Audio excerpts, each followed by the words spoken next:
Hey Scorpios, how y'all doing? Welcome. We're going to be doing your first half of September general reading here. I am so chuffed to be back with y'all. I hope you guys are doing well. And let's get right into the meditation here. So I saw many a splendid thing. Okay, let's just start with the beginning here. I saw orcs. Okay, yes, orcs from the Lord of the Rings. And specifically the moment where they're birthed into existence. There's that scene with Saruman and the I guess the lesser orcs or whatever have you are breaking open the goo from the earth to birth the Urukai, I believe is what they're called. And I saw you guys, like as the Scorpio collective, being birthed as the Urukai. And then venturing, going to war, going to battle, living the Urukai lifestyle. And then they took me to and it doesn't matter if you haven't seen Lord of the Rings, I'm going to walk you through it anyway. They took me to the fall of Saruman, where the Ents came and they just flooded, all of the stuff, and the orcs basically lost. And I saw the Scorpio collective coming forward out of that as the Urukai. And then I saw it shift into the movie The Last Samurai with Tom Cruise, where he goes and he feels like he's about to be the teacher and teach, all of these Japanese people, how to fight and be soldiers. But he ends up being the student and learning the way of the samurai. I feel like that's the point of this, Scorpio. Now is the time to be a student. That feels like the entire point of this. It feels like you are truly in your element of the death key, which is about rebirth, right? Something ending, something new beginning. It feels like you are moving into that rebirth stage. I feel like it's almost like an earthworm energy or even Page of Pentacles, where you're beginning something new, or you're in a mindset like a novice mindset. So you could be trying something new, learning something new, doing something that you either haven't done in a while or you've never done before. There's this energy also around wanting to accrue more information or new information or expanding your given information set. There's something about that. But I'm also seeing a scene of, what was his name? Sam in Game of Thrones, the guy who loved to be in the library and read all the books, and they're showing me Gandalf in the library looking for information about the ring. It does feel like you're in a place of information seeking or information gathering, learning. But I'm hearing too, even if you are normally in the position of a teacher, or you feel like you know a lot, or you are an authority on something, I'm hearing that it's really you are an eternal student. And there feels like it's really beautiful, lovely jacuzzi-esque energy around you returning to that energy and allowing yourself to be a student, perhaps even in the area of something in which others would consider you to be an expert. Okay? Something to that. Hummingbird. Here's why I'm obsessed with this. First of all, this is a very positive energy and I love it. But hummingbird also equates to the Page of Swords. And Page of Swords is also very much about learning new information, right? Writing, receiving messages, researching, having an inquisitive soul or spirit. So that's really beautiful. And I want to say, this hummingbird energy here too, this is a lightness of being as well, but it also has that connotation of a youthful energy as well with, how quickly their wings beat and going after the flowers and the nectar and really enjoying the sweetness of life, right? So this is really beautiful here, but I want to point something out. I'm really drawn to the fact that its throat here is red. And y'all have gotten hummingbird before, but the throat here is red. So with this color red, which correlates to the root chakra, which is about, stability and money matters and security, and the throat chakra, which is about communication and learning and truth and all of that, it really, really, really, really feels like this is either in your area of work or something that you went to school for, or something that you've already learned a lot about, really stepping back into that energy and either seeing it from a new light or in a new light, right? It's like you are something that you've already learned a lot about, stepping into an energy of like, wow, there's always something left to learn, or I never looked at it that way before, or I learned something new that I didn't know before, right? It's really cool. It's kind of like me with the tarot is a really good example. Like I will pick up, I just did this. I got a new deck, which I'm using here today. It's the Animal Totem deck by Leeza Robertson. And I found it quite on a whim by accident on my travels. And I was reading the accompanying book, and I learned things about the animal energy in these keys and the keys themselves that I just never thought to look at it that way before. So it's that energy too. Yeah. Hi and hello. So we have the Six of Swords here. So sword for sword, liking it. This is so cool because Six of Swords is very much about movement and a journey and moving from one place to another. They're taking me back to The Last Samurai. Where one of the opening shots, or the early shots in that film, I should say, is Tom Cruise. And I know he's a bit Marmite, you know, but just bear with me. He's on a ship traveling from, you know, the US over to Japan. And it really does feel like there is a movement, a journey, a transition. Remember, I saw you guys as the Urukai, right? Ending that time and then moving on and going off into your next thing. What I actually saw, this is what I actually saw. I saw you as the Urukai, like ending your final battle and then going off to live amongst the elves as an elf, which is actually interesting now that I say it out loud, because the Urukai actually were elves that were distorted by, you know, fear and darkness and all of this stuff. So and there's a sense of like returning to what you already know, or returning to a childhood aspect of yourself, or returning to an inner knowing that maybe you have, you know, been away from for a while. But there's something here about a return and or a transition. So it's very cool. I like it a lot. And remember, I hear that it is a time to be a student. I keep hearing it. It's a time to be a student. Six of Swords traditionally is about movement over a body of water, you don't say, but also a, you know, transition from troubled times and analysis paralysis and mental tension to feeling really clear-minded, which is beautiful. I'm an air sign, so it's like clear-mindedness. Yes, please sign me up. Okay, all right. Really though, Scorpio, showing up here with your scorpionic self, the World Key.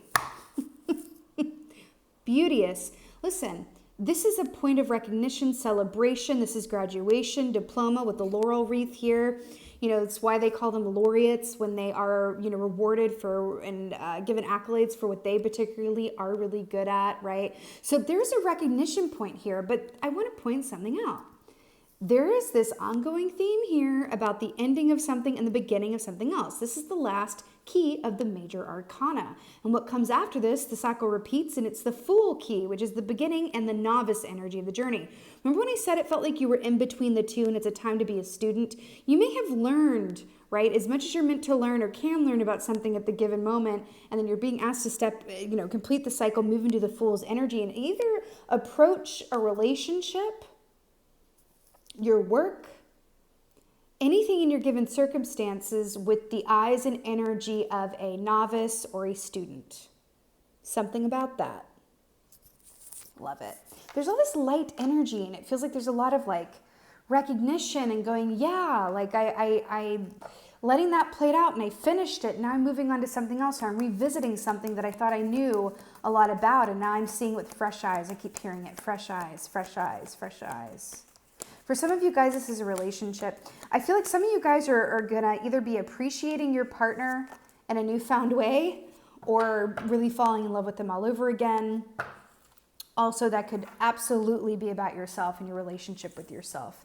So fascinating. We have the King of Pentacles here with the Four of Swords.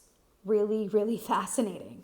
So the King of, I love the fall energy here with the apples, but of course, as we go into autumn, you know, the King of Pentacles traditionally is a benefactor. He's someone who has all of the material things one could ever want, but is also very generous with what he has as well. Interesting. And then we have the Four of Swords here, which is about really taking a time out and a big rest and separating yourself from any given stimuli to really give back to yourself, recharge and recuperate, right? And see these crows out the window, and the world will wait, right? I have to tell you. This Pentacles, it's speaking of work, your material things, your relationship to all of that good stuff. And then you have the Four of Swords. I feel like you are being asked or given the opportunity to re-examine where you are in relationship to your life.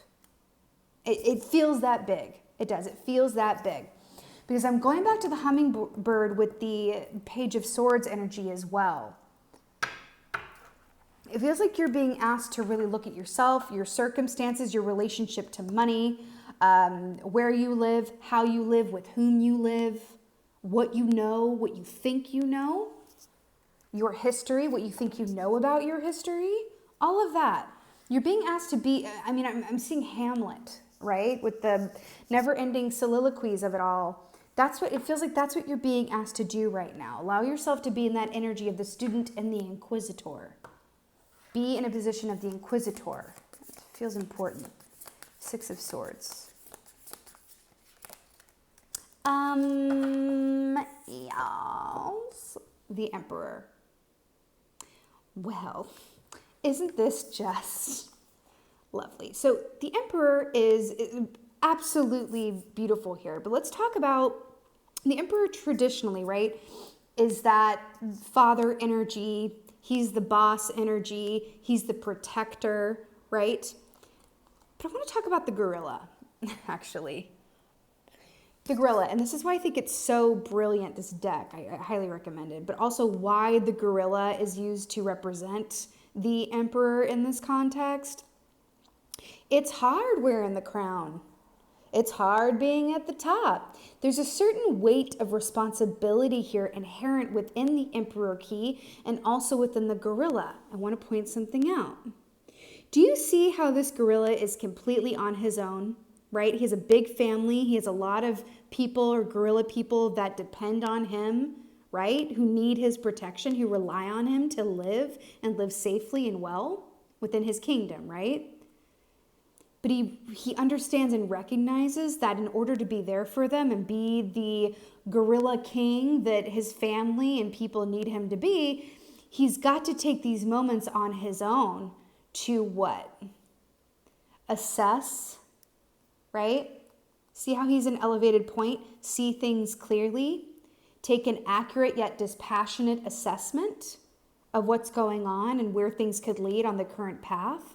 I feel like that's what you're being asked to do here as well. It's really cool, but there's this like counter energy because we're going back to this, the Emperor, the Emperor's a lot of wonderful things, but the shadow energy of the Emperor is you can't tell him a thing. He's like, I know it all. I have nothing to learn. That's the shadow energy. There's a shadow energy to every key, right? It's the shadow energy of the Emperor. He is the most insufferable know-it-all, right? The light side of the Emperor is, I know it all, but I know enough to know that there's plenty I don't know, right? It's that energy as well. It's that being open. I keep seeing the samurai. There's something about samurai energy or the way of life. It's that, what do they say in the movie where it's like that blankness of mind or emptiness of mind from which you can see everything and all sides to everything most clearly? Something about that. I'm also hearing I keep hearing it over and over. There's this call here to remove your ego from your activities. Remove your ego from whatever you are doing and take a dispassionate assessment of what's going on. I'm hearing be an air sign about it. Yeah. Interesting. Be an air sign about it. It's positive though. Like I have to say, like it feels like, none of this would be coming up if you didn't have a lot of good stuff going on. Does that make sense? It's like brilliant. Queen of Pentacles. Look, Cappy is a pig in mud. This is really cool. And I love it when, matching sets come up with the King and Queen of Pentacles with this earth energy here. So I really, really love this. Pigs are associated with luck, actually. And speaking of, the samurai and everything within the Asian culture, specifically Japanese and Chinese cultures, pigs are considered to be a sign of very good luck and prosperity. Look at this pig. Look at this pig, wanting for nothing, absolutely loving where they are. It's that feeling of feel goods that comes with self-care. as well. Self-care, and also this aspect of knowing that true enjoyment and true fulfillment comes from being in the present moment, right? So it's a beautiful energy there. It really, really is. You know, the Queen of Pentacles also, what's so wonderful about her is that she understands, truly understands and embodies that the more that she gives to herself, the more that she will be able to give to other people. Period. She has got that completely figured out. And the fact that it's clarifying the world key here, I do feel like you are, a lot of what's going on right now, you're receiving returns on a lot of work that you've put out there. You've worked hard, I can see it here. Whether it's actual physical work or it's self-work or whatever have you. But it is coming back to you. There's just this aspect here about seeing all that comes to you, the opportunities that come up in your given circumstances, you know, as an air sign, but also from a place of realizing that there's a certain sense of like remembering your place in it, or looking back to a time where you had things a little less figured out, going back to that version of you, right? And taking some sort of wisdom or directive from that. I keep getting it. It's like going back to this novice energy here. If I knew then what I know now. Just heard that. If I knew then what I know now. I mean, wow. So in the reverse, we have the Three of Swords. Oh, wow. Okay, let's talk. Elephants are about ancestry, right? They're also the remover of obstacles, but they hold within them very long memories, right? And all of that cellular, you know, remembrance that we inherit from previous generations, right? Because we do inherit trauma. It's, you know, a lot of studies been done on that. We inherit trauma. We inherit lots of things in our DNA. We really, really do. And I feel like that's coming up for you guys here. Also in terms of like the King of Pentacles and the Four of Swords here. I feel, and also this death and rebirth thing here with the skeleton here. I do feel like there's this sense of, because again, back to this novice energy, or back to looking back to an aspect of you that's from the past, or a younger version of yourself, whatever that is.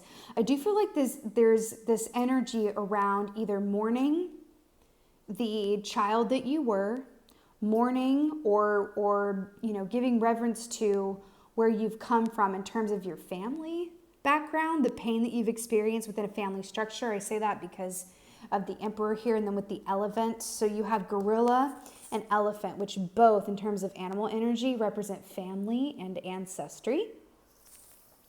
And I feel like there's this, okay, you see how this is storyboarding, where it's the King of Pentacles who has it all, not a care in the world, is super generous, feeling really good about where he is. Then you have the Four of Swords, which is removing yourself from stimuli and resting and do not disturb mode, and right, which is like a deliberate inaction, a deliberate state of inaction.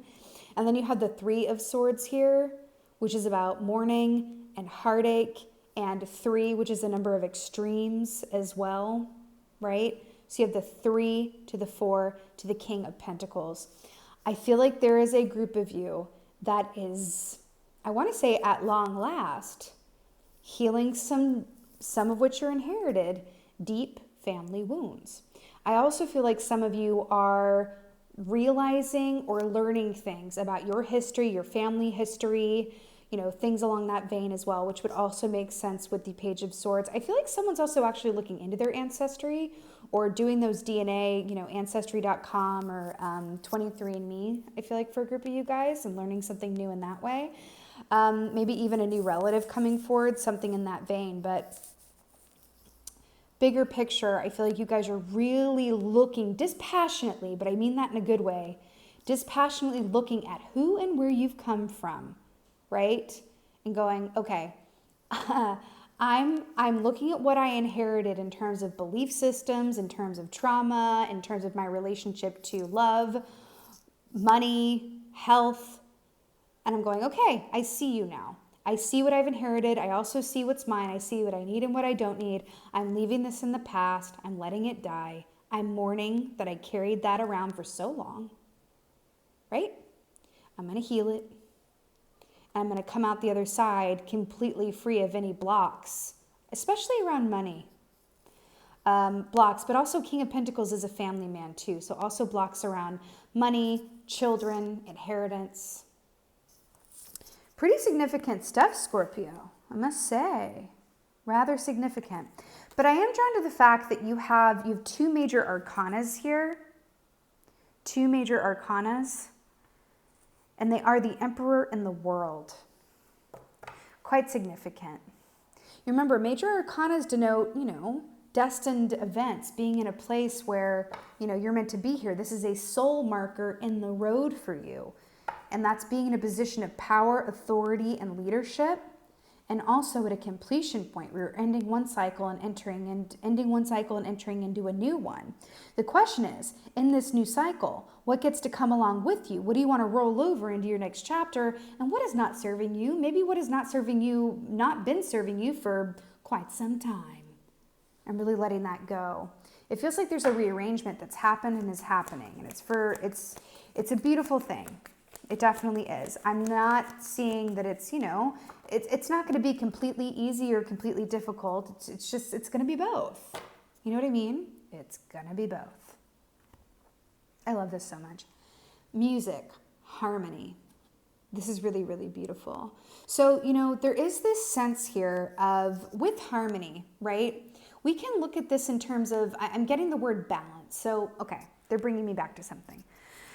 On the channel here a while ago, I don't remember when, but one of the questions that I asked for a giveaway was, what is balance? What is balance? And one of the responses I got really blew my mind, and I'll never forget it. Elephant, forget it. I'll never forget it, which is that balance denotes walking a very fine line. And if you stray, an inch this way or half an inch this way, you're going to fall off. And thus, poof, your balance is gone and you're plummeting to the depths of something, right? So this person said, I like to think of it in terms of harmony, which is multiple aspects working together in unison for the betterment of the whole, meaning that collectively, it all works more efficiently and beautifully than it does, individually. And there's something to that. I'm going to tell you what I'm getting with this. In terms of harmony, I feel like this is coming into harmony, right? With the younger aspects of yourself of the past, right? And the you that you want to take into the future. It's about actually coming to a harmonious place with your past, moving into your future. That's what it is. And this is really significant, I feel like, because it's an opportunity.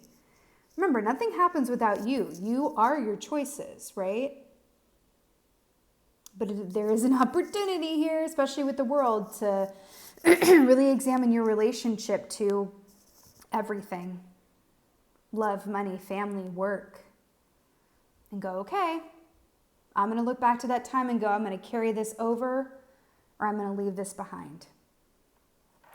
You're being asked to do that, but also do it from that Page of Swords, Hummingbird perspective, where you're doing it with a light heart as well, which means you're not looking to the past and going, oh my God, that makes me angry, or oh, I can't believe they did that to me, or oh, I'm so mad I inherited this, and if I'd had a different father, if I'd had a different, start in life, I'd be somewhere. No, the hummingbird is going, let's look at it with a light heart.